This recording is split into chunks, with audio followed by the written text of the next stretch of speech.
All right, there's been a lot of Trump activity over the last 24 hours. I think trying to do some PR to get ahead of what is the correct reporting on the terrible moment that we're marking now 102 days into Trump's presidency and the economic numbers, the GDP contraction, all that.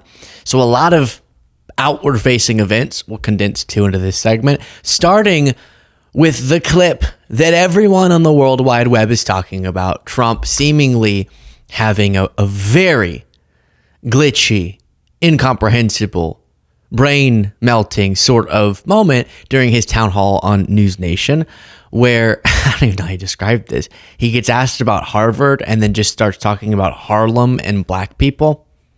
All right, let's listen. Time. Mr. President, thank you for your time. It's interesting that you brought up Harvard, because when people think about Harvard, what they're basically talking about is they're asking, what do you say to those who view your actions as an attack on academic freedom rather than a defense of fairness? What do you say to that? Well, I say this. We had riots in Harlem, in Harlem, and frankly, if you look at what's gone on, and people from Harlem went up and they protested. No, stop. I can't listen to it. All right, sorry. Sorry, I can't. I need a break. It's so cringy. The question is, you are attacking Harvard University. What do you say to people who are accusing you correctly of a politically motivated attack to control them, and it not being whatever your explanation is for it? And he just starts talking about Harlem. And then he says the people of Harlem went to Harvard to protest. Your actions as an attack on academic freedom rather than a defense of fairness. What do you say to that? Well, I say this.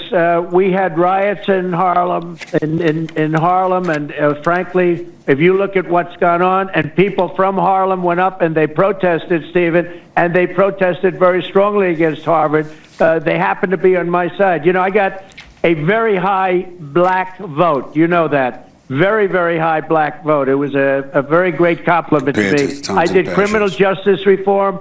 Stephen, I couldn't exactly hear what he said there, but don't you dare, Stephen, act like this is making any sense. You know that. Very, very high black vote. It was a very great compliment to me. I did criminal justice reform. No. I did opportunity zones for one of the greatest economic deals ever for the black and Hispanic community. I got tremendous. They agree with what I'm doing with respect to Harvard. Harvard gets 4 or 5.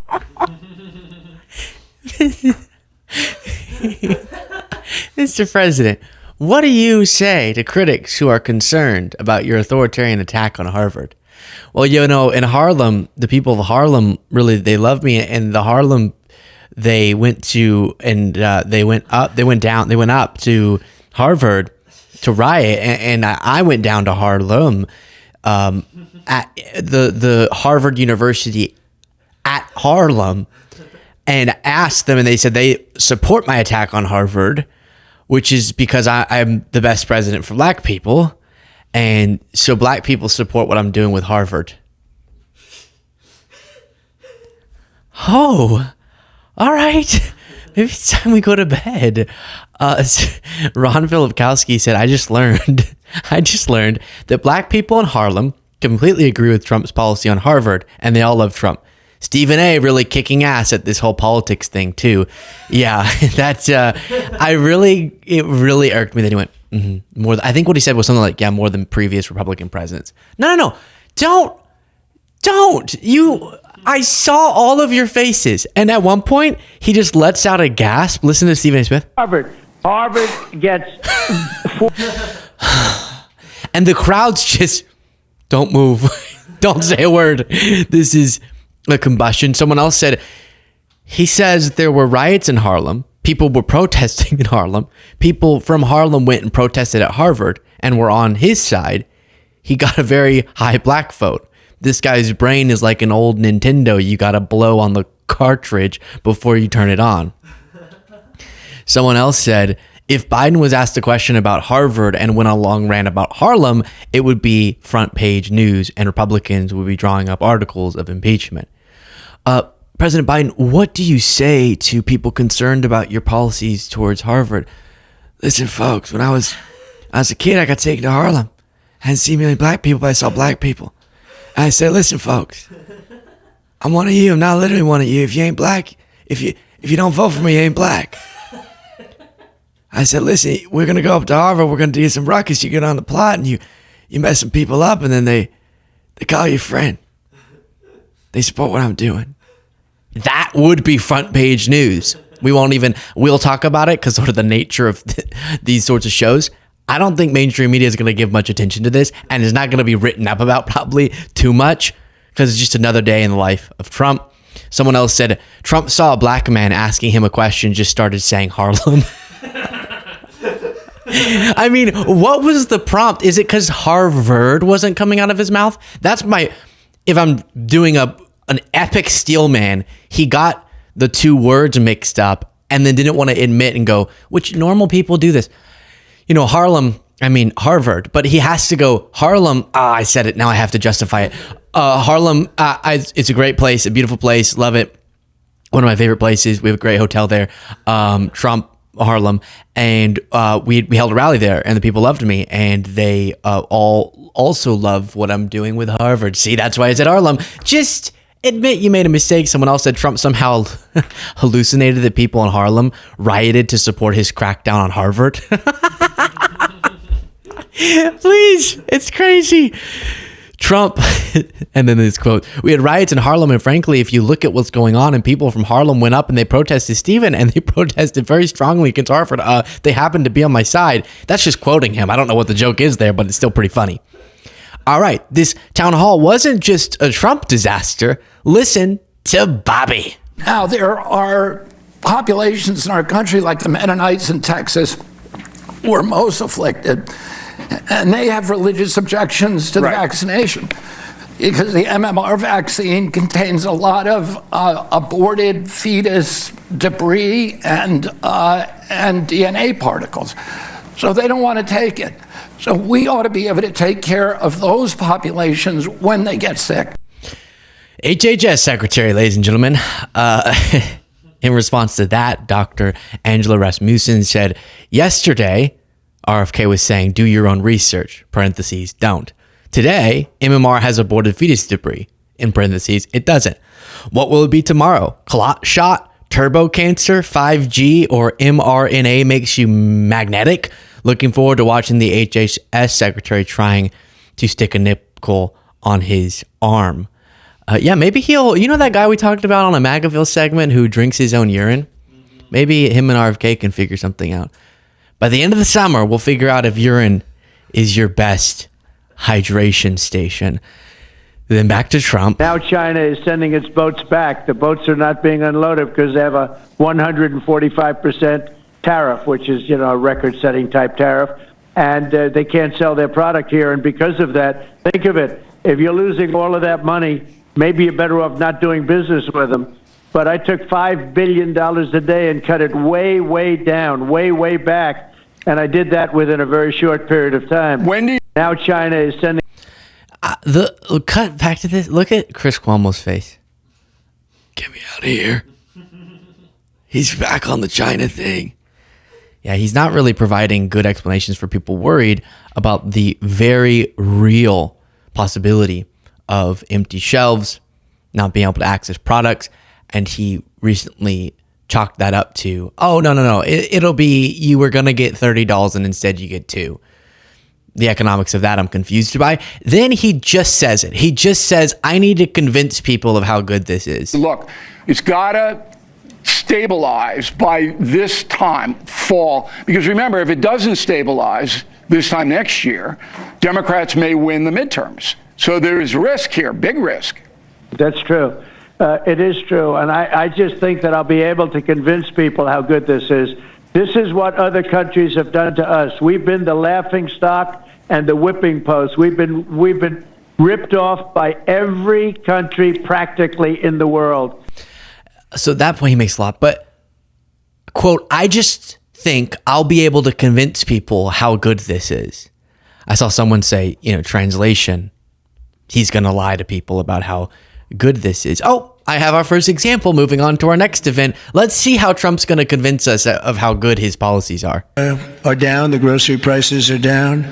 Gasoline prices are down. We had some gasoline selling for $1.98 a gallon just recently in 3 different states over the last 2 days. It was at $4, and it was higher than that in some places. It was over $5. We have it way down. Energy prices are down all over the country. Fake news. Exactly right. Thank you, Trump. Producer Cole on the soundboard. Clean, beautiful coal. That's right.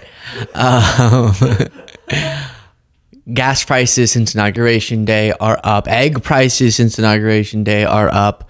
What else did you mention? Grocery prices since Inauguration Day are up. Even Fox News had to admit this. When you look at gas now at $3.18 a gallon. But since Inauguration Day, they're actually up. Gas prices since Election Day up 2.6%. Since Inauguration Day up 2%. So that will be how when he says he needs to convince us of how good this is, that's how he's going to try to do it. Then here he doubles down, which I guess he doesn't watch the show, which is, he's missing out. But if he had watched, he would have seen explained to him yesterday why it's so brain bending that he would double down on this. First quarter GDP numbers just out today. Core GDP. Now we're removing distortions from imports, inventories, and government spending was up plus 3%.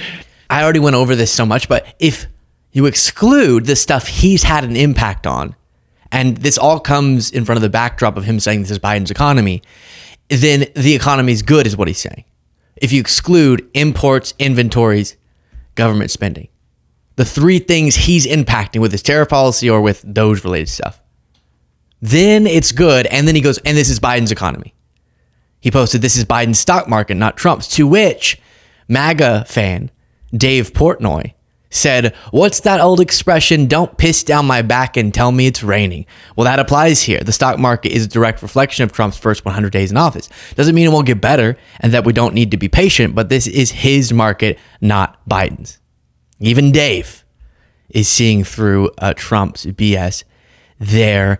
Another clip from this event. We're gonna be getting tremendous amounts of drug and pharmaceutical companies going to be pouring into the country. They're going to have to. And we're going to give them a lot of time to do it. But after that, there's going to be a tariff wall put up. And they won't be happy about it, but they'll be happy if they start building right now. Right now, it's going to be build, and after a certain period of time, it's going to get tougher, and then it's going to be real hard to do business in this country. So for the pharmaceutical companies, chip companies, a lot of different companies, we're all set to really grow. Groceries are down. We're gonna. Nope, but we keep hearing from his economic advisors and different members of his administration that all this is to force countries into opening up their trade barriers, and then we're going to strike a trade deal where we'll lower these tariffs. And then that's supposed to seem more reasonable. You go on CNBC, Joe Kernan asks a Trump official, what the heck's going on here? And the official goes, don't worry about it. We're just, this is a negotiating tactic. We're going to lower the tariffs. Then Trump comes back and says, actually, we're going to put a permanent tariff wall. That is supposed to allude to it's going to be so high that it's not even like a tariff, because it's just you would never pay that, so you're not even going to import stuff. Again, back to what I've been saying for so long, which is the isolationist mentality towards economics that Trump really seems to believe in. And if that were to stick around, then whatever economic disruptions they're telling us are temporary would be permanent, by the way he just explained that. Even Republican Ron Johnson is sounding the alarm. I will say that I'm hearing an awful lot from manufacturers in Wisconsin. If this thing drags on, if the tariffs remain high, their businesses will be put out of business. One good piece of economic news with the recent numbers, business investment was up 9.8%. President Trump and his team has to be very concerned if this trade war continues, if the uncertainty and instability continues, that investment's going to fall off the cliff, and that'd be very bad for America. So again, this is a bold, but I think it's a reasonably high-risk strategy. I'm hoping that he succeeds. Again, everyone's holding their breath for this to just be a negotiating tactic, and if that's the case, fine. But it's not at all what Trump continually tells us he believes about economics. Tell me what you think in the comments. Get the bonus show by clicking the join button below.